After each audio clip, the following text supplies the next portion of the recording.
Zone की inauguration के ऊपर बात करने से पहले इस वक्त बड़ी मुश्किल में हमारे कोयटा के अंदर हमारी हज़ारा कम्युनिटी के लोग बैठे हुए हैं, तो मैं थोड़ा सा 5 मिनट लगाऊंगा, पहले उनको एड्रेस कर लूँ, फिर इसके ऊपर बात करता हूँ। देखिए, इस हमारे मुल्क में जो हज़ारा कम्युनिटी के लोग हैं, शायद सबसे ज़्यादा जुल्म इनके ऊपर हुआ है। इनको टारगेट किया गया और ख़ास तौर पर पिछले 20 साल में 9/11 के बाद इनके ऊपर जिस तरह की दहशतगर्दी की गई और जिस तरह की जुल्म किया गया, कत्ल किया गया इन लोगों को, किसी और कम्युनिटी के ऊपर इस तरह का पाकिस्तान में जुल्म नहीं हुआ। और मैं कई दफ़ा गया भी, जब वहाँ बड़े बड़े सानिया हुए, मैं उनके साथ गया भी, मैंने उनका खौफ भी देखा हुआ है। तो जब ये अभी इंसिडेंट हुआ मच के अंदर, ये जो हमारे कोयले की कानों के ऊपर मजदूर काम कर रहे थे, 11 हज़ारा कम्युनिटी के मजदूरों को बड़ी बेदर्दी से कत्ल किया गया। मैं इसके ऊपर पहले तो एक चीज़ आपको बता दूं कि ये एक उस साजिश का हिस्सा है जो कि मैं पिछली मार्च से पहले मैंने अपनी कैबिनेट को बताया था। मैंने फिर स्टेटमेंट्स दिए इसके ऊपर कि हिंदुस्तान पूरी तरह पाकिस्तान के अंदर इंतशार फैलाने की कोशिश कर रहा है। एक जगह है सेक्टेरियन,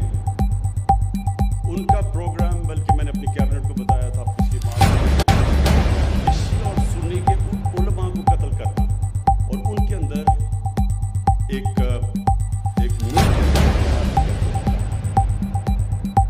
इसमें मैं अपनी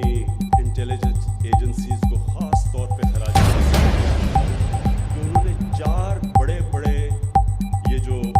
दहशतगर्दी के इवेंट्स होने लगे थे और एक वो हमारी इंटेलिजेंस एजेंसीज की वजह से बच गए। उसके बावजूद एक हाई प्रोफाइल आलिम का कत्ल किया गया कराची में, और बड़ी मुश्किलों से हमने एक आग सेक्टेरियन डिवाइड होने वाली थी। तो ये जो हमें पहले से आइडिया तो था कि ये हुआ है मच के अंदर, और जब ये हुआ तो मैंने सीधा अपने इंटीरियर मिनिस्टर को भेजा कोयटा। उन्होंने बड़ी इंटरेक्शन किया। फिर मैंने अपने 2 फेडरल मिनिस्टर्स को भेजा और उनको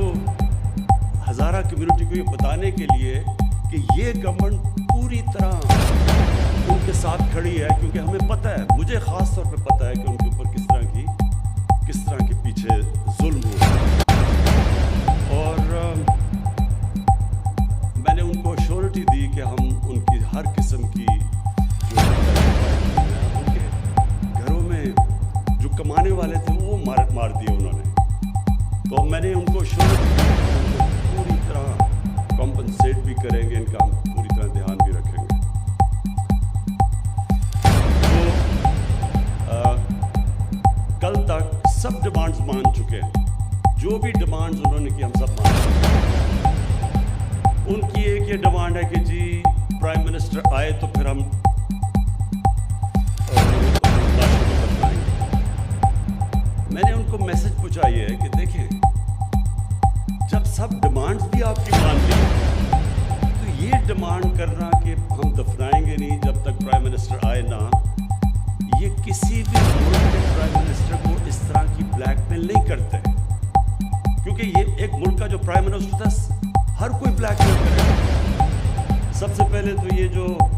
डाकुओं का टोला है कि जी हमारे सारे करप्शन के केसेस माफ करो नहीं तो हम गवर्नमेंट गिरा देंगे, ये भी तो ब्लैकमेल चल रही है 2.5 साल से। तो इसलिए ये बड़ा इम्पोर्टेंट है कि जब सारी डिमांड भी मान ली है, और मैंने उनको कहा है कि जैसे ही आप उनको दफनाएंगे मैं कोयटा आऊँगा और लवाइकीन के साथ मिलूँगा। और मैं फिर आज ये अब इस प्लेटफॉर्म से कह रहा हूँ कि अगर आज अब उनको दफनाते हैं, मैं आज कोयटा जाता हूँ लवाइकीन। तो ये क्लियर हो जाना चाहिए कि सारी आपकी डिमांड भी मान दी है, लेकिन ये नहीं कर सकते कि आप एक कंडीशन लगा दें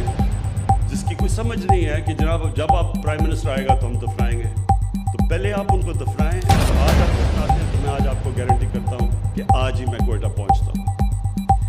اب یہ آپ کے اوپر بہت بڑی ذمہ داری ہے,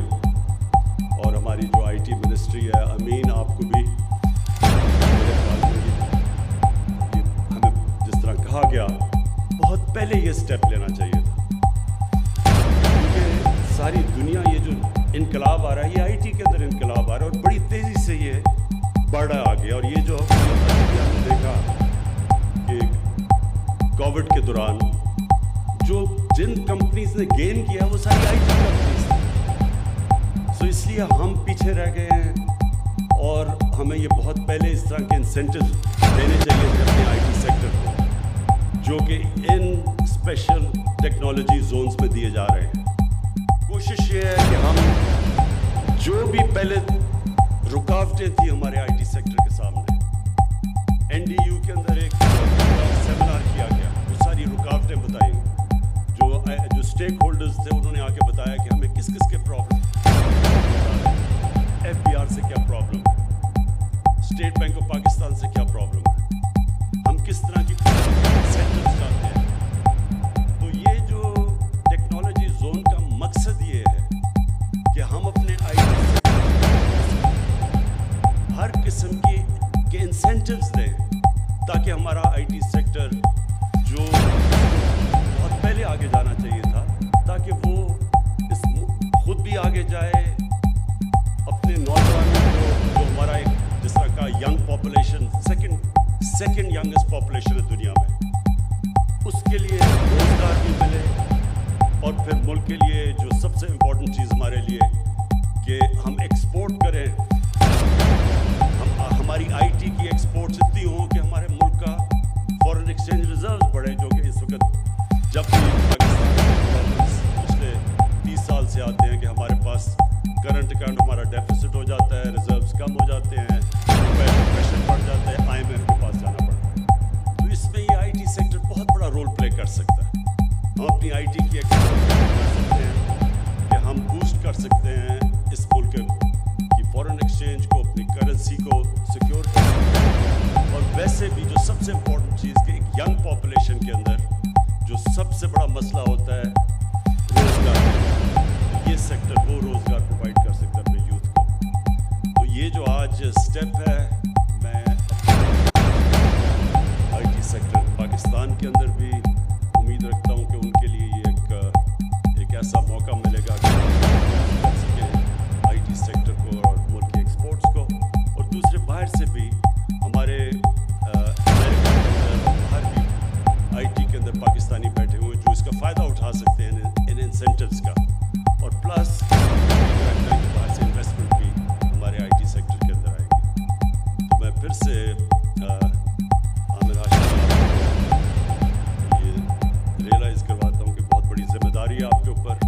لیکن میں آپ کو ایشور کرتا